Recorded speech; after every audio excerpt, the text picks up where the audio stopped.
Hello, I'm the nostalgia critic. I remembered so you don't have to. I gotta be honest, it wasn't easy growing up as a boy in the 80s and 90s. Who am I kidding? Yes, it was. But that's because we had help. We had help from the women of our childhoods, and we didn't even know that they were helping us. One minute, girls are just cootie-filled, loudmouth annoyances. The next, they're undeniable sex goddesses that make you just want to fall to your knees, look up to the heavens, and thank God that you're a... Well, you get the idea. Girls went from annoying to attractive in a matter of moments, and we had several steaming animated hotties to make that transition easier for us. They were cool, they were smart, and they were hot as hell. And that's why I am here to honor the top 11 of them here today. Why top 11? Because I like to go one step beyond. So, sit back and enjoy the top 11 animated nostalgia hotties.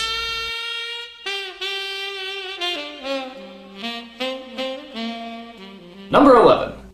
Linka from Captain Planet. Yeah, as much as I hate this show, you have to admit that little Russian stroganoff was pretty damn attractive. She was cute, strong, and had one hell of an attractive accent. Saving our planet is, yes, a good thing. Oh. Go away! So what if she thought that all Americans were uncommunistic pigs? My sweet imperialist dog. That doesn't mean she didn't drive us wild. And with the power of wind in her hands, you can tell this Soviet softie that she can blow me away any day. Do it! Number 10. The Baroness from G.I. Joe. Though technically working for Cobra, the bad guys on this show, this Baroness had us all debating whether or not we should be switching sides. So why'd you join Cobra? The Baroness. Me too. Hot, isn't she? This villainess was steaming with all-black attire, skin-tight latex, sexy glasses, and a thick German accent. I wasn't speaking of a dog, moron. Oh, I mean Russian accent. I could get a real kick out of that. Or was it Scandinavian? Czech? Italian? Canadian? Either way, this co-broad is hotter than a T-35 death ray, and my guess is she'll be having you shout out Cobra sometime soon. Cobra! Cobra! Stop that! That's low! She had something in her eye! Number 9. Sailor Moon from, well, Sailor Moon. I have to admit, I put her pretty low on this list because I found this show just so goddamn annoying. Even when I was a kid, I thought this show sucked. I mean, the story makes no sense, the characters are all morons, and they keep using the same chunks of animation over and over. However, if there were chunks of animation that they had to use over and over, it would definitely be the transformation scenes. I mean, damn. This is like an intergalactic striptease. Actually, the funny thing about these scenes is that they always take like 2 minutes to go through all the transformations. I mean, what the hell are the villains doing during all that time? Alright, Sailor Moon, I'm a big bad monster. What are you gonna do about it? Moon Prism power!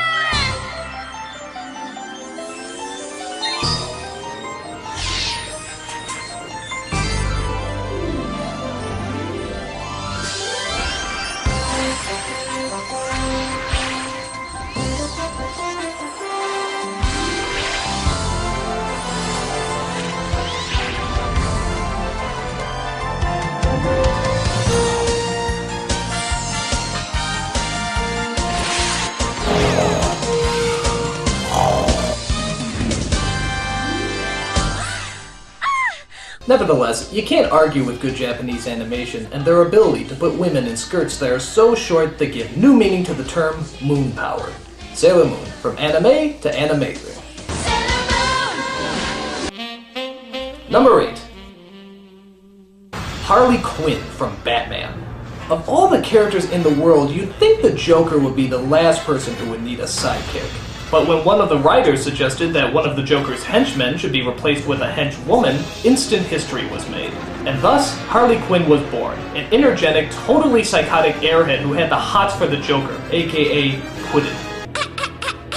Since then, Harley has gone on to stardom, even getting herself her own comic book series. So what is it that makes her so damn attractive? Is it her energetic personality? Is it her figure in that skin-tight outfit? My guess is it's because she's going out with the Joker, which gives the rest of us homicidal maniacs who are dreaming of love much needed hope.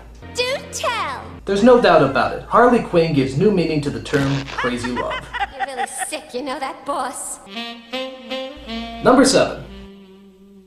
Hello Nurse from Animaniacs. If more nurses looked like this, I'd probably go to the doctor more often. With her 40s style dress, long slinky legs, and hot killer body, she's the cartoon character that made sexual harassment fun again. And even helped coin the phrase, "Hello Nurse." Hello, nurse. Okay, so I don't think this phrase ever actually caught on, but it was definitely used in the show a lot.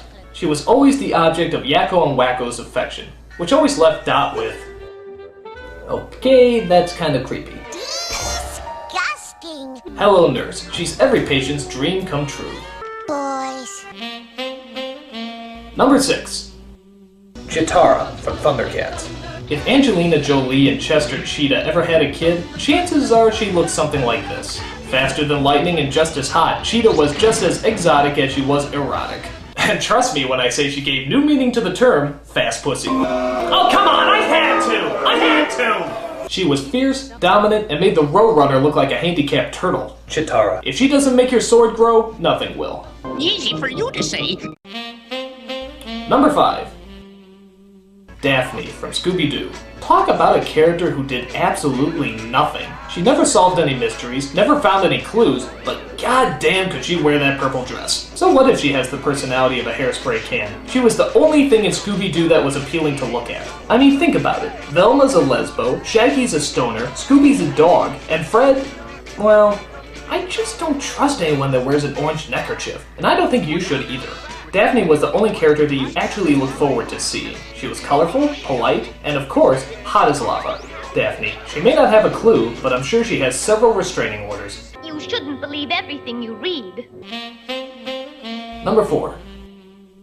April O'Neil from Teenage Mutant Ninja Turtles. Talk about a true damsel in distress. There wasn't 1 second of this show where she didn't need saving. Uh-oh. But despite that, she was a pretty fun character. She was cynical, she was funny, and let's not forget that skin-tight yellow jumpsuit. I mean, what reporter wears skin-tight yellow jumpsuits? It makes no sense. I can tell you right now, though, if more reporters wore skin-tight yellow jumpsuits, I would know everything that's going on in the world. I would watch the news so much you'd have to pry me away from those jumpsuit-wearing journalists. Well, maybe not all of them. But nevertheless, April was always the damsel who got herself into trouble, and yet you always looked forward to saving. She was quick, feisty, clever, and always knew how to make the green boys turn red. April O'Neil, making us all pop out of our shells. If you say so. Number 3. Rogue from X-Men. There's nothing like a little southern comfort to calm you down, and Rogue was definitely that. With her sizzling accent and southern personality, Rogue was always that forbidden fruit that you could never touch. Literally, if you touch her, you go into a coma for the rest of your life. But hey, that just made us want her more. She could fly, she was strong, she was smart, and of course, she was saucier than Texas prime rib on barbecue night. That's not funny. A lot of men don't like the idea of women being stronger than them, but in Rogue's case, she can kick my flabby white ass any day. In the mood for a hot date? In a bullseye. If there was ever a triple X-Men, you can assure yourself that Rogue would definitely get top billing. You can drain my energy anytime, Chef. Number 2. Ariel and Jasmine from The Little Mermaid and Aladdin. It's hard to choose which one of these fairy tale beauties was sexier, so I just gave them both their own number 2 spot. I mean, these two hotties make Barbie look like Betty Crocker. With their big, wide eyes and soft, curvy lines, there's no doubt that Disney definitely knew how to make our dreams come true. Now, a lot of you might be wondering, why didn't I put Belle on there? Well, it's not that she wasn't beautiful, smart, and a well-developed character. It's just that, well, she didn't show her navel. And on this countdown, that earned you like 20 more points. Sorry, kid, nothing personal. Now, all 3 of these beauties made their appearance at a time when anime women were just concerned about one thing. More. There's so much more. There must be more. I want more. Why is it Disney women are never satisfied? You're fucking royalty! If you had any more, you'd be freaking gods! But nevertheless, it was Ariel and Jasmine who were the exotic beauties, even though Ariel is technically a fish, which would make relationships difficult, but not impossible. Both of them were active, fun, adventurous, and willing to show off their belly buttons. Ariel and Jasmine, the princesses of our hearts. And every other stuffed shirt, swaggering peacock I've met. And the number 1 anime nostalgia hottie is... You had plenty money now. Man, like I even gotta say her name. There is no doubt about it. Jessica Rabbit is the most attractive thing ever drawn on paper. With her thick, luscious lips, half-shut eyes, and long red hair, Jessica Rabbit had every man jealous of a stinking cartoon character. Come on, Roger, let's go home. I'll bake you a carrot cake. That fucking rabbit. And of course, you can't overlook that phenomenal body, which I don't think could technically exist in real life. I mean, think about it. If the breasts are twice the size of her waist, and yet her waist is half the size of her legs, she would probably fall to the ground unable to keep her balance. But fuck it, we didn't care. She looked unbelievable. The ultimate femme fatale. She was mysterious, erotic, and knew how to tempt men. In fact, she might have tempted them too much. There's an infamous controversial scene where Jessica is flung out of the car where she exposes herself not once, but twice in a matter of seconds. This scene caused so much controversy that they actually re-released it on video and blocked out the image covering it with her dress. Well, if an animated woman is so hot that even the animators had to see her naked, chances are she really does deserve the #1 spot. Jessica Rabbit. I'm not bad. I'm just drawn that way. Really drawn that way. And those are the top 11 anime nostalgia honeys. If you got some laughs out of this, thanks for watching. If you got aroused by any of this, they're not real. For God's sake, seek some help. I'm a nostalgia critic. I remember it so you don't have to. Why don't you do right?